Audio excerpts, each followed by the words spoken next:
Saudis in the investigation into the disappearance and presumed death of Washington Post columnist Jamal Khashoggi. Peter Alexander, my colleague, was at the White House. You heard him ask that first question to Secretary Pompeo. We're going to see if we can get Peter up live, or my colleague Hans Nichols. But in the meantime, Joel Rubin, your reaction to what you just heard from the Secretary of State.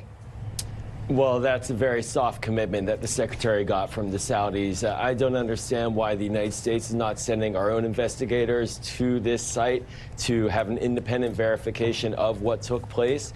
So one could really drive a truck through this. And the Saudis clearly right now are in control of the narrative, and they will send us the narrative when they're ready, apparently.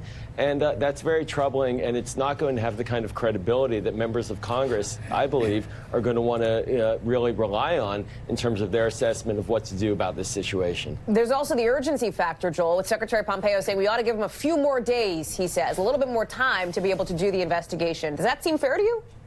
Well, it's already been a couple of weeks, and apparently the Saudis had sent in cleaning crews several days ago, maybe a week or so ago, into the consulate. They've removed their lead official from there and back to Saudi Arabia. So they've been doing operations. I don't know why they need a few more days per se. I'm not sure what difference that will make, but we need to have an independent body that will look at this as well. And the United States intelligence community